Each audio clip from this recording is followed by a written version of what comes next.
Welcome to the webinar regarding economic tools and financial issues regarding COVID-19 for local governments in Tennessee. We appreciate your time and joining us today.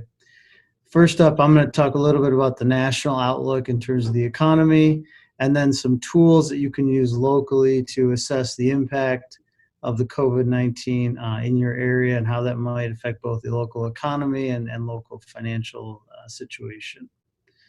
So if we look at the next slide, just to kind of review some of the things I'm sure you've seen in the news.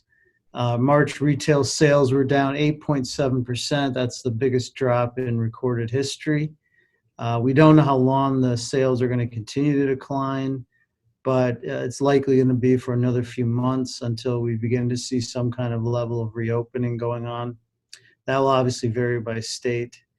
Manufacturing has also been down 6%, the biggest drop since the Depression. Again, we don't know how long all of these drops are going to continue, but they're going to have an impact certainly on economic transactions and then an impact on revenue streams for both state and local governments. Obviously, we also see unemployment at record high. In a very short period of time, over the last 4 weeks, we've had over 20 million people apply for unemployment. Again, some of those may quickly re-energize into the workforce, but we don't know. Finally, home builder confidence has fallen to a record low, and we'll probably see the same thing for consumer confidence and other economic factors that will be being put out over the next few weeks. Next slide. So we have a couple different scenarios to consider, and again, this is at the national level. Your local community is going to clearly experience something different, perhaps, depending on the kind of economic structure you have, the kind of industries that are in your local area, whether you're an urban or rural area, all those things will be factors. So, for example, we might see a U-shaped recession.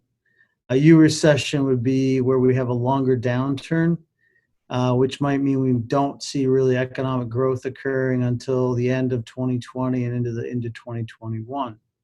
A V-shaped recession, on the other hand, would be a much shorter downturn, and we might see growth as soon as the third quarter of 2020, which would be in the fall, and perhaps a better Christmas period. But again, these are all unclear right now.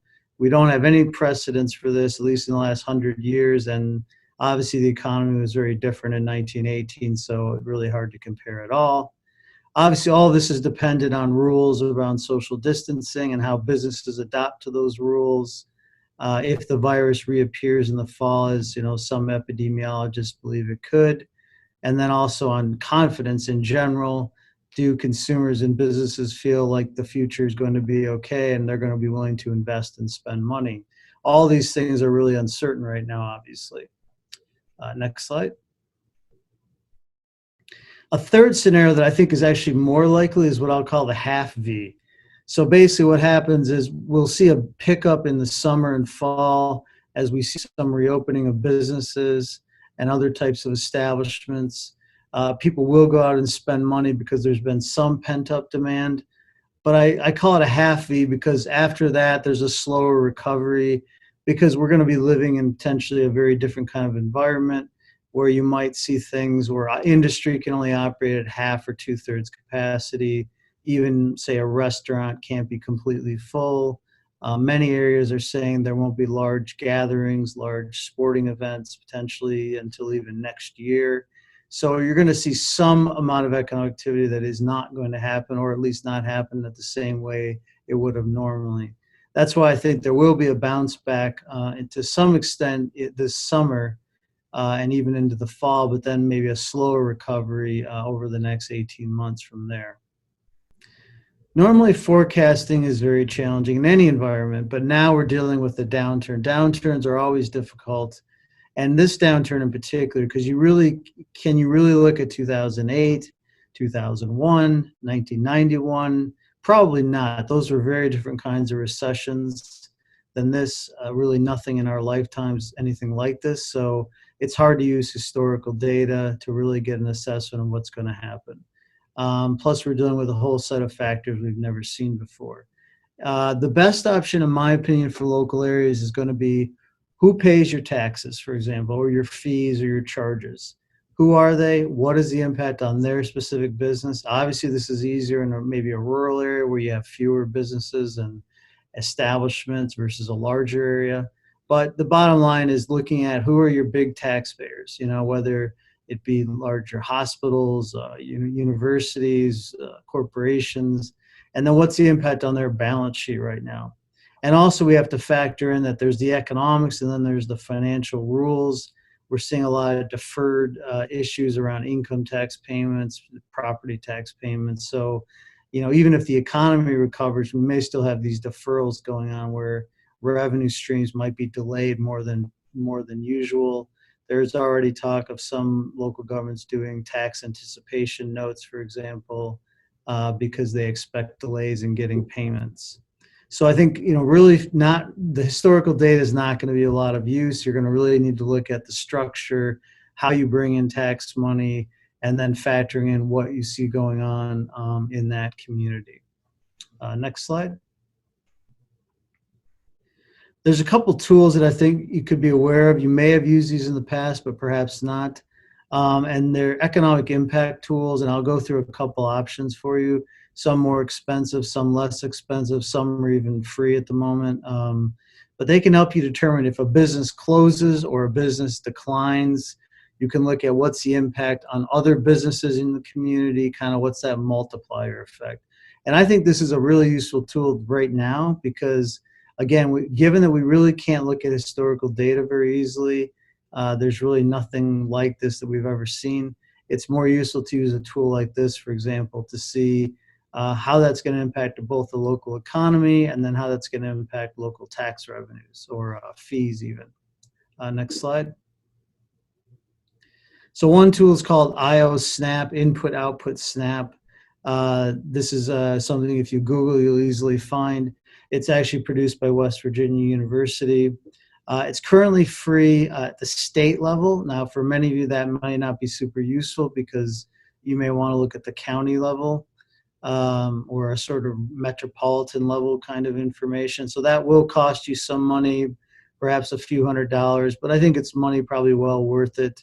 This is one tool that you can kind of assess, okay, if these businesses we know are important taxpayers, they lose half their sales, for example, we can kind of get an estimate of what that's going to look like in terms of its impact on the county or the metropolitan area. It's hard to go much smaller than county because most economic data is collected at the county level in the United States. So if you're smaller than a county, you could use your county as a proxy for what's going to happen in your city or town or whatever type of place you might be in. Next slide. Implant is another tool. This is a more expensive tool, but it may cost maybe more in the range of, say, a couple $1,000s. It's a more sophisticated tool than IO Snap. It gives you kind of an easier, user-friendly platform. But it has downside, of course, being the cost. They are willing to work with government entities, I think, on the cost issues and perhaps lower some of those costs for people. But again, does the same kind of thing, but just maybe in a more user-friendly format. Next slide. A third option, which is maybe the lowest cost option, is the Bureau of Economic Analysis. It's called RIMS-2. So this is from the federal government, but it does cost money. This is the website. Again, if you just Google BEA RIMS-2 multipliers, you'll find this site here. This is the main site. You can create an account. And then for $75, I think it's about $200 you can get for a county. So pretty reasonably priced. Not super user-friendly, honestly, but I'll walk you through an example here to show you how it might work. And I've done this actually for a place in, this is an example from Kentucky, so not Tennessee, but similar in some ways. So I'm going to walk you through an example now to show you how this works. And as you can see at the bottom there, it's $275 if you wanted data from a county or I believe a metropolitan area, which would be potentially a group of counties. So next slide. So this is an example just to walk through. And here I'm using a hospital. And what we've seen, especially well, both rural and urban areas, we're seeing hospitals actually lay off people, furlough people, because hospitals make money on elective surgeries, and they're obviously in many places they're foregoing doing those elective surgeries because of COVID-19. There was a big story in National Public Radio about rural hospitals. A lot of them potentially facing closure because of this. We don't know. Maybe there'll be a federal bailout for hospitals. But it's the irony of a pandemic is that hospitals actually are dealing with a lot of financial troubles. So this shows you a hospital, number 56 there, row 56, hospitals. And you see these series of numbers here, and all those mean are what is the extra impact if a hospital were to close or to drastically downsize, the impact on output, impact on earnings, impact on employment, and those kinds of things. And those are all the kind of things we might want to think about if we have an income tax. Some places have an income tax. I know in Tennessee you may have a sales tax, so maybe you're interested in output, and then earnings as well. So again, it depends on the kind of tax structure you might have, which of these you care about. But let me walk through one example with the next slide, how this works. So for example, if we have a hospital of 200 employees, say an annual payroll of $10 million, and let's just say it closes completely, that may be an extreme example, but just to take the example through. So what would be the economic impact? So based on those multipliers from the previous slide, we just multiply through the numbers, and what we get is 13.5 million in lost total income. Now, why is that? Well, we lose the 10 million from the hospital, but then we lose an additional 3.5 million of other businesses in the community who are serving that hospital. Now, not all of the hospital spending goes in the local area. They're certainly going to spend money in other places, but this gives us an estimate of the impact is beyond just the 10 million actually. Also, we might lose as many as 1,300 jobs, and this is pretty typical. Hospitals do have a pretty big employment impact typically in a local area. Those employees may tend to live in the county, spend money in the county. So again, especially in a more rural area, which this county example here is a more rural area, you could see as many as 1,300 jobs locally. Now, some of those people will get jobs in other areas. Maybe they'll go work for a local retailer or pharmacy, maybe someone who's actually hiring during this pandemic. So it's not to say you necessarily always lose 1,300 jobs, and you'd have to factor that in, that maybe X% are going to get jobs in some other industry. And then just as an example from Michigan, where we have a city income tax, in this case, they might lose as much as $100,000 of that income tax revenue based on those first two numbers. So again, and if anyone wants help, we're certainly happy to help walk through how to do this, but it's actually pretty straightforward. Now with sales tax, we would look at a different set of factors.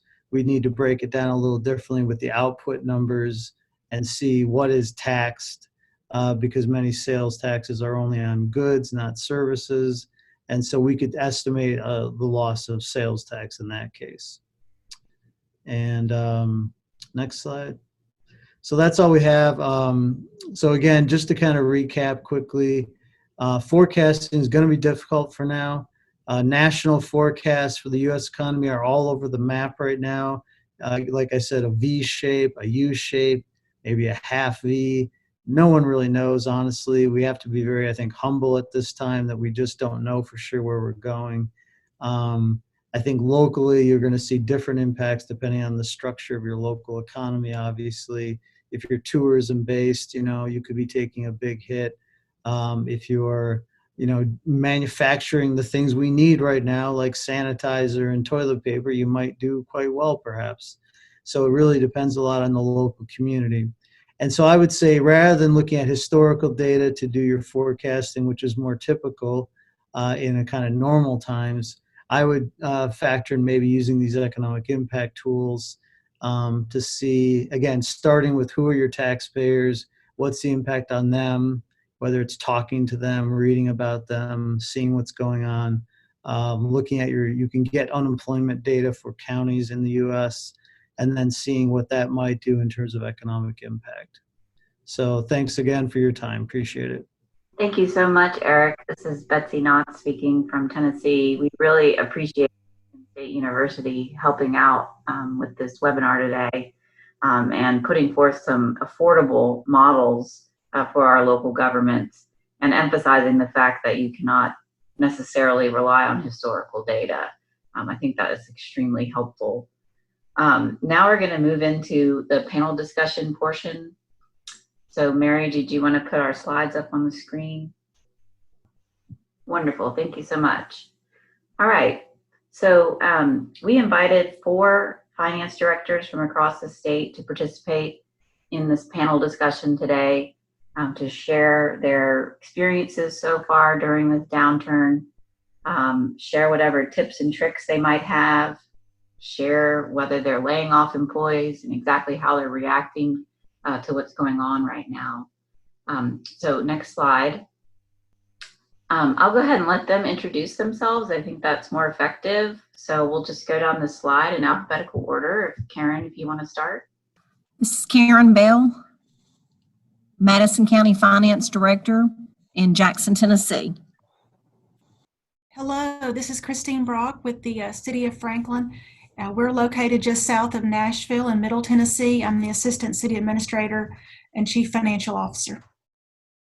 Hello, I'm Chris Caldwell. I'm the Senior Director of Finance for Knox County Government. Hello, I'm Doug Yackel. I'm the Finance Director of the City of Portland. Portland is located just north of Nashville at the Kentucky state line right off I-65.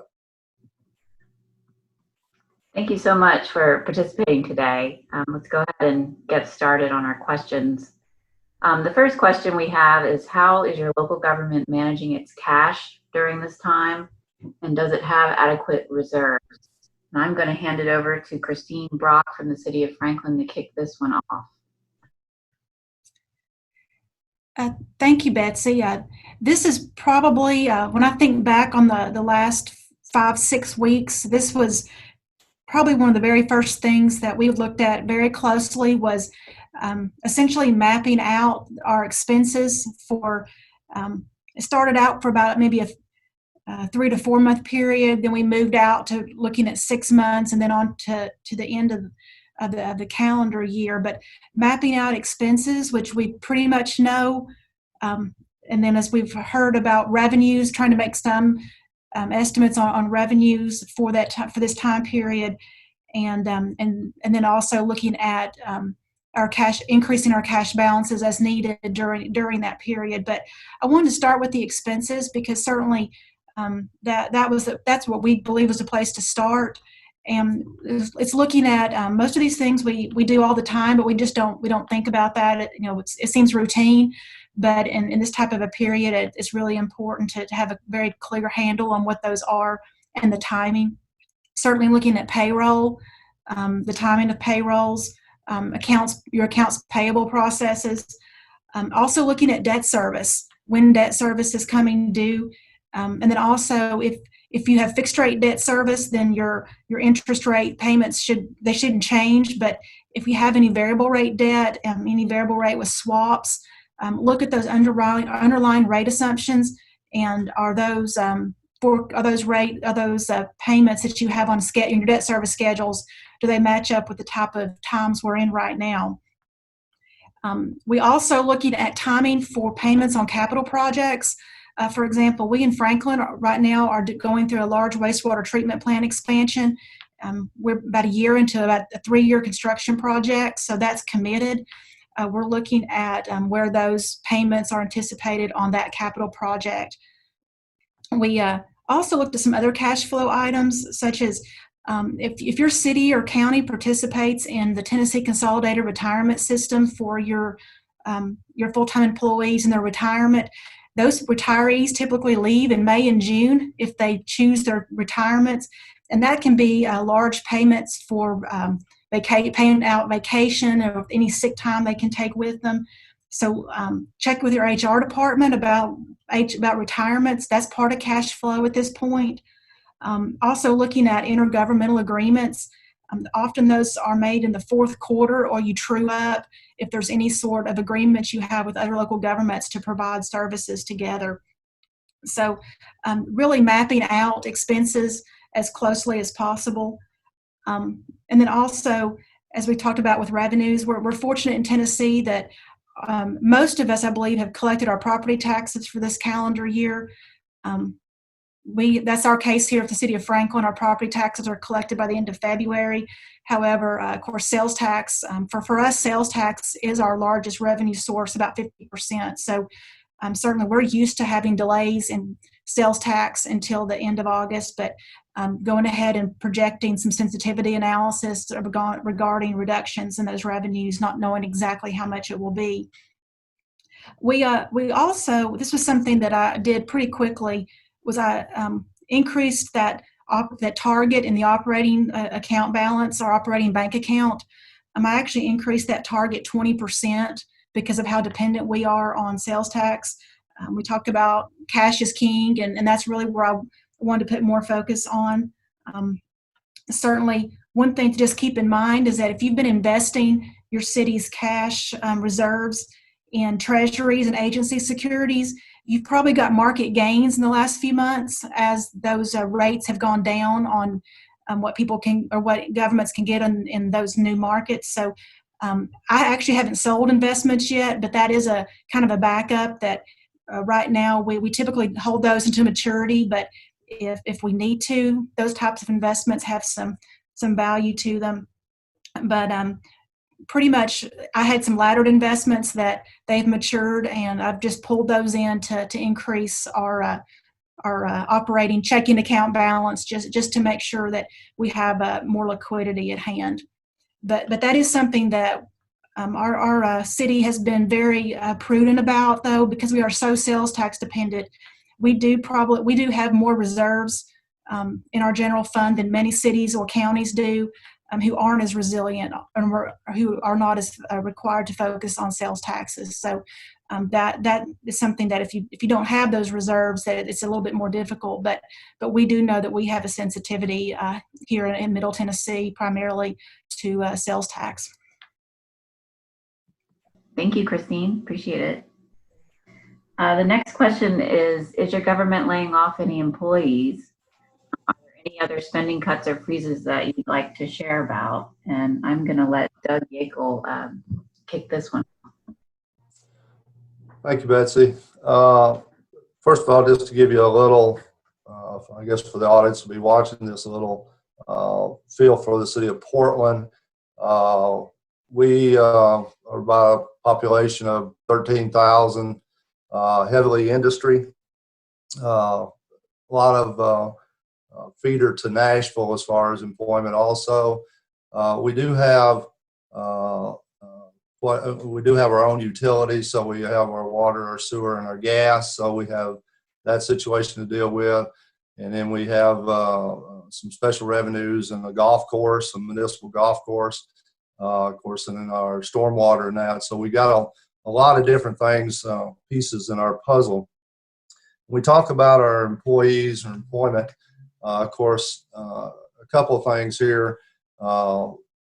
Trying to meet all the service needs that you have precipitates you need your employees, obviously.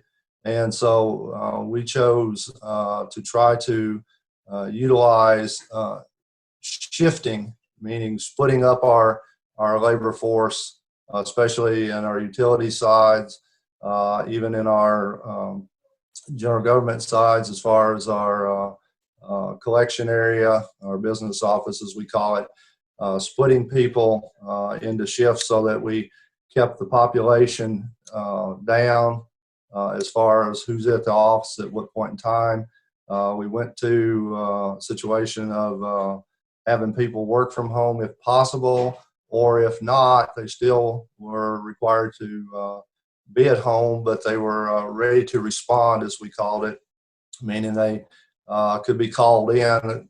For instance, water, if you had a major leak in that you had one shift, you needed more employees, obviously, to work that problem, then they could be called in. But what we tried to do is keep keep us apart as much as possible. So, in our city, there's some people I haven't seen in quite a while except talk to via the phone. But as far as where our mayor wanted to go with this, we did not want to add to the anxiety of people not having employment and balancing that with the fiscal responsibility that we have. And so we worked through this, and so far it's been pretty effective for us. We have learned one thing. Sanitation is a daily word. Everything gets cleaned daily, almost at every location we are. So we're trying to, do the separation and do the cleaning, and then keep the services met so that we stay away from a situation where we have to reduce employees. Of course, by not, you have the burden on the payroll. And in that situation, of course, sort of as Christine talked about, looking at how you control your cash. And she said it, cash is king. The one thing I will say, I know you've got a pretty diverse group here that's on this panel, but you also got a lot of people that probably have a whole lot of different scenarios in their particular organization than we do. So obviously a lot of what we say may or may not pertain to you in a lot of respects. So hopefully from this, what you'll see or get is just that you're going to have to stay on top of whatever the situation is. You're going to have to be atypical as far as a finance director, accountant, whatever your title is, but you're going to have to be looking at more things. We've sort of been inundated with webinars we talked about, and how you can forecast and come up with where your numbers are going to be. But really, you can look at it best by just keeping up with what's going on in your community. Hook up with your ECD if you have that. They know what's going on with a lot of the industries and the retail. And sometimes you're just going to have to drive around and find out what's going on and see. But when we get into this, and I have a question later when we talk about budgeting, but as far as, and I may have strayed a little bit here, but as far as you're going to have to keep your hands on the pulse is really the key thing. Hopefully, the situation doesn't become one of layoffs. I know there's cost to that also, but in our case, we have and feel like we will forego that unless there's something more difficult happens, and at this point it's not looking that way for us. Other spending cuts and freezes, obviously you've got a lot of things that just went away on its own. Travel, comes to mind. No meetings, education courses, and that. So not a lot of travel. Of course, gas prices went down. So just the use around the city of your city vehicles is helping in your cost control there. We have not frozen any particular thing. We have, I've looked at and talked to all of our department heads, and every chance we have a meeting that I'm going to scrutinize everything that's spent very closely. So when it comes across my desk as a request, I'm going to challenge all those things, and that's sort of how I feel we're going to have to do in all of our scenarios, if you can at all possible, so that we can keep our spending at what I would call as bare bones as we can to make sure we still meet what services we need to meet, and keep our equipment, facilities, and all that operating the way they need to operate. Of course, you've got additional spending going on, like I said, for additional sanitation, additional spending for supplies that you need, sort of to weather the storm. So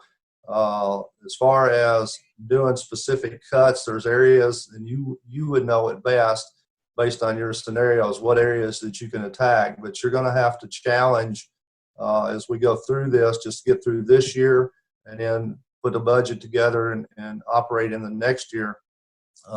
You're going to have to be the person that challenges everything that goes on to make sure that that you do continue to have enough cash to meet your needs. So I guess that would be the message with this. I think that's really great practical advice. And always feel free to stray from the question, because I think having a dialogue can also benefit those that are viewing this. So if anyone else would like to talk about what their government's doing as related to furloughs or laying off or anything, please chime in now. I see that Chris Caldwell unmuted himself, so I'll let him. Yeah, so we've done a number of things. About 3.5 weeks ago, we implemented a hiring freeze, and we implemented a spending freeze, except any items that we consider mission critical. Keep in mind that we're a large county, so we have about 2,500 employees, and so that's a large number. We know we have a good number of employees who are working remotely, and but we also have a fairly large number of employees who are at home, just being safer at home, but aren't working. And so we have been exploring the last week about potential furloughs. And I think the appealing part of that to us, not that that's ever appealing, but is the fact that there is a federal unemployment pandemic amount of $600 per week for 8 weeks that helps to offset that expense. So employees that do get furloughed in the state of Tennessee can earn as much as $875 per week for 8 weeks. And as a county or a city, you're responsible, of course, for the state piece of unemployment, which could be as much as $275.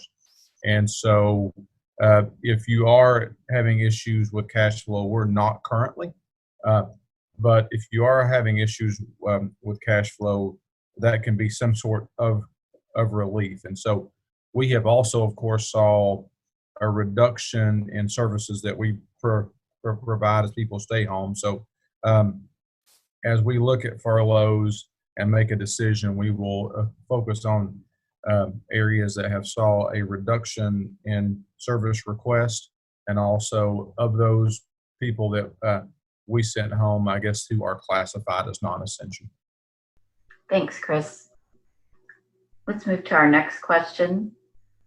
So how is your local government forecasting revenues for fiscal year 21? So this is related to all the depressing webinars we've been watching over the past few weeks. And I'm going to let Chris Caldwell from Knox County go ahead and take the lead on this one. Forecasting very, I don't know, we're forecasting kind of in a bleak shadow, right? You know, not, I think a key thing that we keep on telling ourselves is we're going to adopt a budget by June 30th. We're going to try to get as much historical data as we can. We anticipate bringing a budget to our county commission that is less than what was adopted for FY20. So we're not even going to think about a flat budget or a continuation budget. We think that would be very optimistic. And I think our message is simple. It's going to be budget, probably worst case scenario. And if things turn around quicker, or to piggyback off what Eric was saying, if we have a V-shaped recovery instead of a half U or a half V, then we can always go back and make budget adjustments during the fiscal year with commission. And so we're going to be very bare bones, very basic services. I was actually on a panel, thanks to Betsy at TGFOA back in March in Memphis, and there was a finance director on there that said she often tells her mayor there's two silos, so to speak. There's those things that you're required to do and those things that you're not required to do from a legal standpoint as it relates to charter and code. And hopefully it doesn't get to that point, but I think it'd be important to start looking at your budget from the standpoint of what are things that we are required to do versus things that we do provide as far as services go that are not required. And those are not fun conversations to have, but I think we've got to prepare for those situations in case they arise. And so definitely going through and forecasting revenues on the I guess shallow side, so to speak, and basically looking to whatever we think we're going to forecast out sales tax to end this fiscal year, because we know March will be underperforming. April will definitely be probably the worst, and then May and June. Some advice that I received that I thought was very helpful is however you expect whatever you forecast to end this fiscal year at from a dollar standpoint, you may want to forecast that same amount for FY21. So don't forecast any growth, and I think that's probably wise advice. So we'll look at that. And I also think if you have business tax, that's also another tag, which is a tax on gross receipts. That's going to also be a revenue item that is going to take a hard hit. And so we're just going to look at things like that. And also gasoline tax is going to take a hard hit. And I even think there's going to be an impact on property tax, because I think there's going to be a lot of businesses who either close that don't open back up, or if they are open, they're going to forego paying and be content with paying a penalty after the fact. And so I feel like I've talked too much, so I'm going to stop. No, you did not talk too much. That was very helpful. Does Doug or Karen or anyone want to share thoughts in relation to what Chris just shared? Since we are trying to have a little bit of a dialogue for our viewers. I will say here in Madison County, as Chris referenced on the business tax, we have already gotten a report this week of at least 7 businesses that we know are not going to open back up. So we do know we're going to be impacted by that. Of course, with the date being moved out to June 15th for business tax returns to be filed, we do expect a delay in payment. So that will actually, carry over for several months, probably because of decreased revenues and inability to pay. So I don't think we're going to see the revenues from those. So again, here in Madison County, we're expecting probably a 20 to 30% decrease in business tax. Yeah, this is Doug. I'll speak a little bit from the city side of it too. Of course, the business tax, as Chris had said, is twofold: the delay in it and also the reduced gross receipts. So that's going to carry into where you're forecasting out for the next year. One thing too that we have to be cognizant of in I guess in the cities where you have a lot of what I'm going to call your smaller revenue bases, we get quite a bit of revenue off of our permits.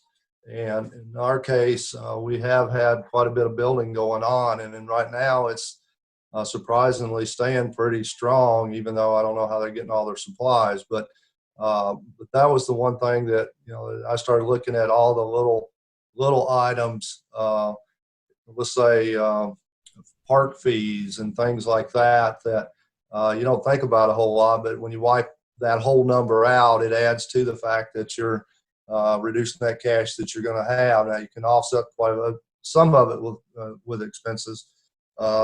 Say for a swimming pool, for example, no admissions, but obviously you don't have to have it open, so no lifeguard fees and things like that. So you can't offset in a lot of cases, but there is going to be a lot of those, what I'm going to call the smaller ones. Each of us has a different driver in a lot of cases. Christine said 50% of theirs is local option or sales tax related. Mine is more, 45% of it is property tax. And then I have quite a bit, probably another 25 that is in my local option. And so, two big hitters that you got to look at, but you got to really look at what's going on around you with it. And that's why what I said that earlier, you're going to have to be out there really noticing every little thing that happens, every business that doesn't reopen. In some cases that's not possible, but that's where the communications among your folks is going to have to be very strong to keep you informed as much as possible. But we don't know what kind of curve this is going to be, and as Chris said, the forecasting no more than what you would finish up this year. And of course, in a lot of respects, this, once we come out of this to any substantial amount, there's still going to be some hesitation, I'm afraid, on a lot of it from the consumer side on spending and activities and things that are going to drive the revenues again as we go down the road. So just depending on your situation, I don't know, some of us might have been in a growth mode, and you can back off maybe 3/4 of a year before when you didn't have the growth, and because I'm afraid some of it's going to fall into that spectrum, that it's going to be a slow recovery, even though people are going to get out and going. Ultimately, they're going to be very hesitant. So that's one thing I'm taking into account as I do my forecasting also.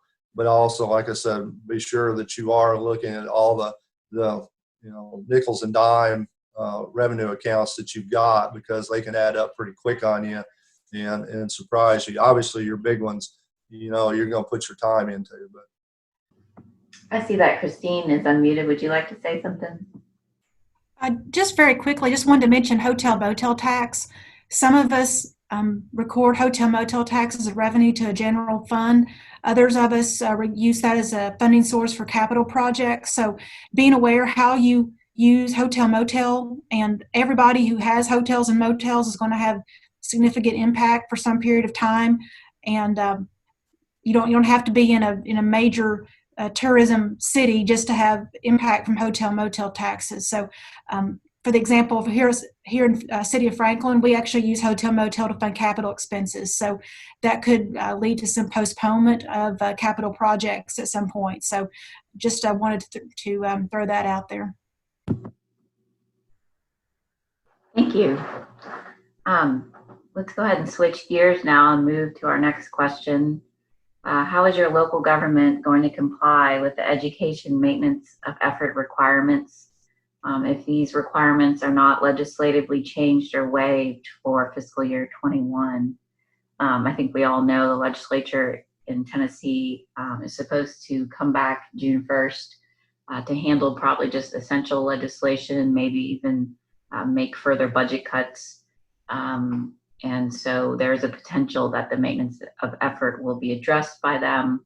There's always that potential that it won't. So I'm going to let Karen Bell kick this one off. Thank you, Betsy. Well, it's interesting enough that even before this hit and happened, we were already looking at maintenance of effort here in Madison County due to the decrease in student population. So we were already looking at the formula of what you could or could not fund with your maintenance of education. But again, that's a very political topic, because when you talk about education and funding it, it gets emotional and involved. But what we are doing to look at whether we decide that we can't reduce it based on student population, we're basically looking at a budget.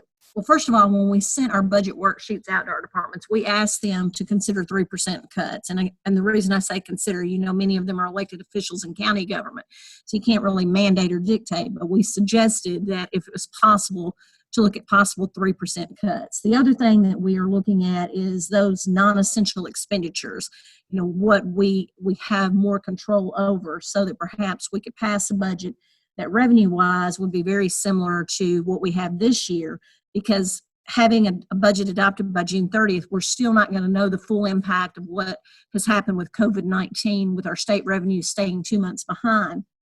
So we're looking at passing a budget that revenue-wise would be very similar. Again, no growth, as many of you have already addressed in your presentations, but making cuts to those non-essential expenditures so that perhaps in theory, and this is theory only, we would hopefully have a little excess revenue over expenditures to maintain and meet that maintenance of effort. Some of the other things that we're doing on that to hopefully try to maintain that is, as many of you have talked about, we did issue a hiring freeze to freeze all open positions. Of course, we're not budgeting for any growth in revenues. And we're also looking at postponing capital projects where that some of the property tax allocation might have gone into the capital fund or debt service to take care of that. So those are some of the things that we're doing, and we hope that's going to be enough to still maintain the maintenance of effort. And we are looking very closely as to perhaps what the legislature will do if they do come back into session, and we have had discussions with our state representatives on that. Thanks, Karen. I think it's important to have the discussion with your state reps if this is a very important to most local governments. So definitely reach out to them before they return to Nashville in June. Does anyone else have any advice for complying with the maintenance of effort? I see that Chris Caldwell has unmuted, so take it away. Yes, I would say I can easily answer this question. We're not. I mean, there's no way. I don't see, I think they have to fix it legislatively. About 30 to 33% of the revenue for our general purpose school fund is related to sales tax. And so with the detrimental impact that we think that's going to happen to sales tax, I don't see any way for our maintenance of effort to be at the same level for 21 as we have budgeted for 20. And I think it's a challenge. And I also think the other challenge is there's Tennessee Code annotated requirements to keep 3% fund balance for schools. And I think that needs to be addressed as well. Those are two things that are school funding legislative issues that I hope they look to address. Anyone else? Because I know the probably worst case scenario way of complying with this is raising property taxes. Does anyone have any thoughts on that? Just from our perspective, I've done some research on raising property taxes. So you could set a rate that's maybe a little too high in July, and you have until the first Monday in October in Tennessee to amend that rate. So as more information comes in, you can amend it down if needed. There also are options for if you end up having a rate that's a little too high and you have some overage, obviously you could put it in your general fund and have a lower rate the next fiscal year. I think after we distribute this webinar to folks, I'm going to have a memo summarizing some of those options for local governments, because I do think that is a fear they have. And I don't think everyone realizes you can amend your tax rate up until that first Monday in October. So if that's it on this one, we'll go ahead and move to the next one. It's a big question. Is your local government expecting to receive state or federal relief? So let's start with the counties. Let's start with Chris. Yes, I think we are anticipating receiving state or federal relief. We've already been notified through FEMA that we have qualified for the reimbursement process. And so we're headed down that path. We are also making the decision to hire a consultant, a FEMA consultant, to help us with this pandemic, as it's not like anything that we've ever experienced before. So we want to make sure that we document everything appropriately and get all the guidance that we can to make sure that we maximize our reimbursement opportunities.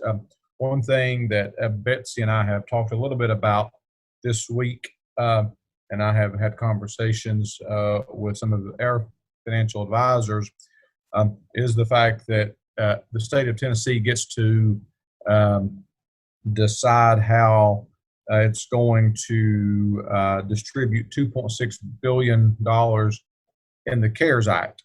And I don't envy them for having to do that. And it's going to be challenging. And if you look at the requirements so far, it's all related to COVID-19. and that's all on the expense side. It's unbudgeted expenses, things that you didn't expect, which a lot of that I think can be covered on the FEMA grant side. One thing in talking to our financial advisors that isn't allowed currently is it doesn't allow for replenishment of revenue. And so there is some thought that Congress will, in either late April or early May, will go back and amend the CARES Act through the Stafford Act, I believe, to allow cities and counties to use these federal relief dollars from the standpoint of filling in the gap of lost revenue, which I'm sure that's what we're all feeling now. And so I think, so we're anticipating getting help through the state from the feds on the FEMA side, and also as it relates to the CARES Act, and with the hope that they will do a legislative fix and understand that where we're hurting at the most is loss of revenue. Makes a lot of sense. From the city side, would Christine or Doug like to share your thoughts on this question? This is Christine. Certainly, we have some of the same concerns, even though we're a smaller city than the population of Knox County. We're about 80,000 residents. We're looking at the same type of scenario of the lost revenue and how that impacts our budget. We certainly have received notification on being eligible for the FEMA COVID-19 response, that part of the program. We also received information about additional HUD dollars through CDBG. It's not a large amount of money, but it's certainly something that is related to COVID-19, and that's something that we actually met about this morning with our grant accounting staff. So there are some different pots of money out there. There's a lot of strings, and we're trying to sort through all the different requirements, and a lot of the requirements aren't all published yet. Just like with the big pot of federal dollars going to the state, there's some other pots of money that are out there for us, but all the requirements have not been released yet. That is correct. I think we get updates daily via email from many different sources. I personally liked the GFOA. There's a summary of the CARES Act that I think was distributed last week or so, and I frequently go back to it because it's got hyperlinks to the further details on the certain types of funding, and it's just like a 2-page summary of everything that's going on, and it's very helpful because it can get overwhelming. I mean, enough that Chris Caldwell had to hire a consultant. I hope that's not going to be required of everybody, but I should have done it years ago. What'd you say? I should have hired a consultant years ago to help with being reimbursement.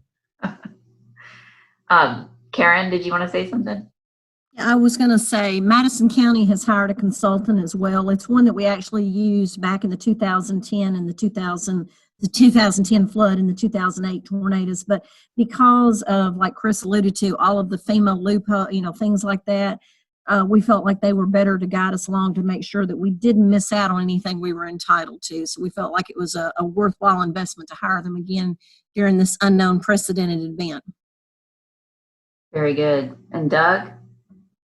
I was just going to say, because of course we're smaller, 13,000. There's a lot of cities out there a lot smaller. Obviously, be hard for them sometimes to hire a consultant, considering the amounts they're looking at. I guess the key thing is, we've been so inundated with so many different things from so many different directions of what kind of reliefs we might get and what the requirements are, or it's coming, but you don't really know the requirements and things like that, that we're going to have to just be very vigilant on how what we see and follow up all the way through on that to see if we can get little snippets of money here and there, because one I wasn't expecting in my airport director called and said, we were getting $30,000 for the airport. So there's a lot of different little stimuluses, or whatever we want to call it, out there, and others still to come. We just don't know what they are. We're just going to have to really be aware, as not just this group, I mean, all groups, all cities, all counties, in trying to find those little pots of gold that they can draw on if possible. Absolutely. Let's go ahead and move to our question number 6. Is your local government planning to have a fiscal year 21 budget adopted by June? If not, why not? Do you have a budget amendment process? So one conversation we've had a lot with local governments recently is just emphasizing that the budget is a living, breathing document. It doesn't have to be perfect when it's adopted, can be amended. So I wanted to get some dialogue on that topic. So Doug, go ahead and lead us. Sure. Obviously, to answer the first part of the question, yes, we will adopt by June 30th. There will be a little bit more, issue as far as, because we can't have normal meetings. We have to have off-site type meetings and that to get everything adopted.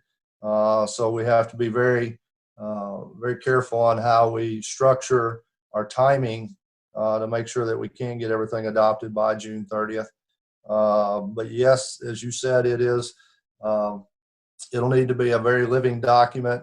What we're basically doing is sticking a fork in the sand at a point in time and saying, this is what we think.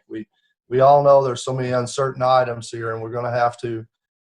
And one thing I guess I'd said to a couple different people is we sort of need to have a overall framework that we want to work within, probably as much for the benefit of the Comptroller's office when they get our budgets, to know that we're somewhat similar on how we put it together. Everybody's situations are different, but some of the key things of timing and that, as far as how long we think this is going to be, and we'll probably look, Betsy, to you and your group for guidance there as far as us.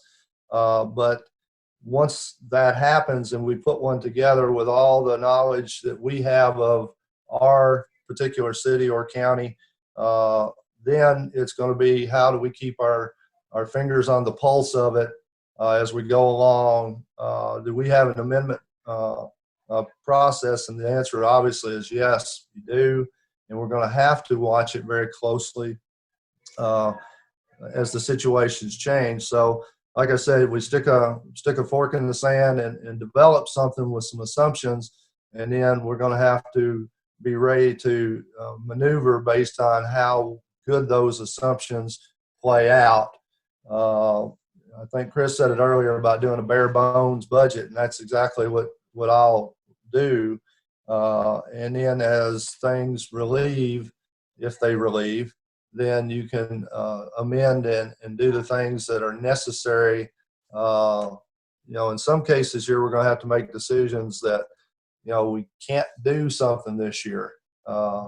Even though we need to, we just may not be able to, just because of the situation of what kind of reserves we have and the ability to utilize those to accomplish what we need. There's going to be a lot of cities and maybe counties that, are not in a great cash position or not in a good reserve position. And so it's going to be even that much more difficult for them. And that's why I said this thing's going to be living and breathing. It's just, we're not sure, how mean it's going to get at times, I guess. So our approach has to be just to, be as flexible as far as monitor everything we can and be ready to maneuver based on, what cards play out. And hopefully, things go for the best, but, you sort of have to be prepared if they don't. So everybody's budget probably needs to be stretched to the point of what they can endure. Basically, is how I look at it, and then react from there.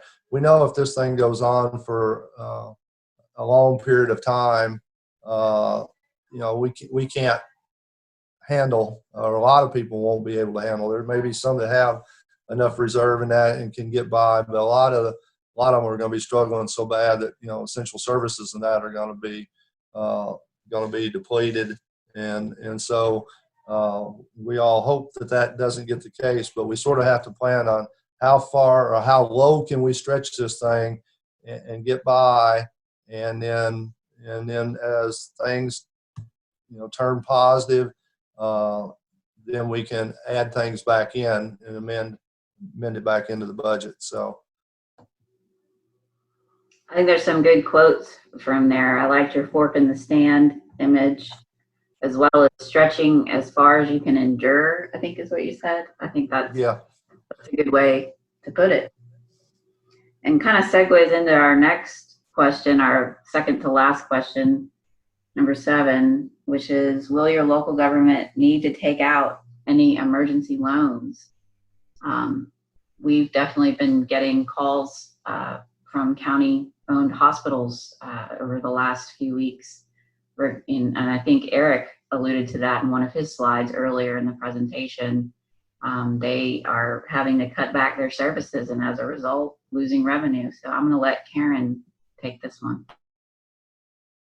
At this point, Madison County does not think we're going to have to take out any emergency loans, but as we all know, it's a fluid situation that changes daily. We've been very fortunate that we've had some reserves, that have been put back. Like I said, with the hiring freeze, the cutting of non-essential expenditures, the things that we're trying to do, postponing the capital projects and so forth. However, in light of what you're talking about, the hospitals, we did receive word from our hospital today that they are cutting the contributions to the 401 for their employees just because of the suffering of revenues that they've endured, and a lot of loss of revenue due to putting off surgeries that were non-essential as far as having to be done, and trying to scrutinize the patient census there in the hospital to not anyone to be exposed to the COVID that did not need to. So we know they're hurting. In the words of our mayor yesterday, he said they're kind of sucking wind to hang on. So, but at this time, Madison County does not anticipate, but that does not mean that we may not be called upon to assist in some other ways. Are there any thoughts from the city side on this question? We've definitely encountered it, the Division of Local Government Finance, for those cities that just don't have any reserves. They do have some options out there for borrowing to pay operating expenses. They're obviously a last resort, but they are there. I know when I was on that nationwide call a few weeks ago with the Michigan State group, there are some states out there that have absolutely no options whatsoever. I think Colorado was one. And so I was definitely grateful to be in Tennessee and have some emergency loan options available to the local governments here. And Doug, I see that you may have something to say. Yeah. One thing Betsy was going to bring up, you probably can identify or already know, at least in municipalities that have to do tax anticipation notes and things like that every year. There's some that are in that boat, and it may be fortuitous to reach out to them because as we've talked about, there's going to be a lot of taxpayers that may not be able to pay. Things get pushed off. It's going to make it even more difficult on them in that situation, and so they're going to probably need a little extra attention or help in some respects to figure out how to get by.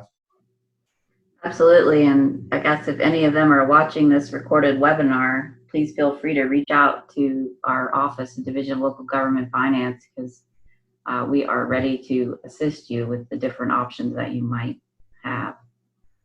All right, let's go to our last question. How are you tracking all expenses related to COVID-19? I think this is a really important one. So let's kick it to Christine. Thank you, Betsy. This is one, I guess I do have some of my accounting notes here, but I want to give just a little bit of a story. I came to work in Middle Tennessee about 3.5 years ago, and while I've certainly heard about some of the natural disasters that this region has had, I don't know them firsthand, but my colleagues here at Franklin who experienced the 2010 floods have gone through the tornadoes and those experiences with those disasters, as well as the City of Franklin's fire department has assisted some other local governments in deployments with natural disasters. We have a few employees that are just really valuable at this time because they've gone through how to apply for FEMA funding before, and we got them together and kind of dusted off their knowledge as soon as this happened, and we didn't have to start fresh with how do you work through FEMA and some of the different, even though all the details haven't been announced. So if you are a government that has experienced, Karen talked about some of the things Jackson has gone through, or the Jackson-Madison County area has gone through. You may have some people in your staff that have some experience, and we have actually a financial person in our fire department that she has taken the lead for us in this area of tracking our expenses. But with that being said, we looked at these additional expenses or perhaps grant reimbursement expenses in two primary buckets. The non-personnel costs, for those we do have a function code that's set up in our accounting system, and we got that code out to all of our departments very quickly. It was an emergency response code, so you still record your expenses to the right line item, but you add in this function code so that we can track those non-personnel costs.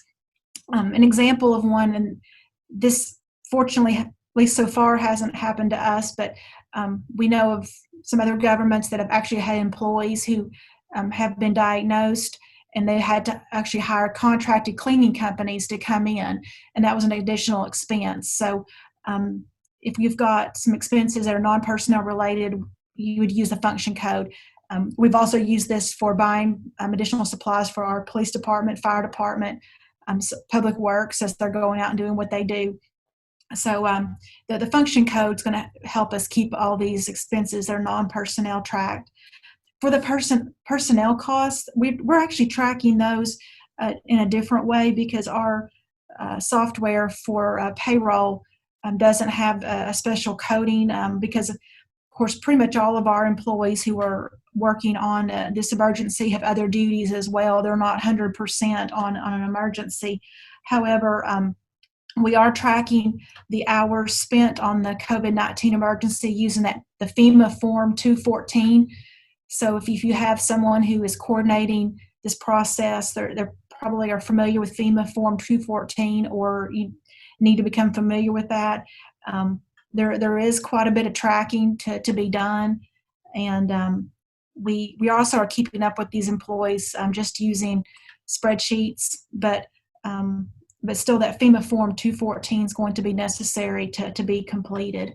And the other thing I would just mention is certainly we're tracking all these expenses, and recording the expenses in the correct fiscal year, but reimbursement may certainly, in our experience, can happen a couple fiscal years down the road. So it's not necessarily going to, the reimbursement will not necessarily come in the fiscal year. It won't be recorded to the fiscal year in which you have recorded the expense. Thanks, Christine. Did anyone have any different thoughts on tracking expenses? Christine's very thorough. Doesn't look like it. Okay. I guess we can go to the last slide.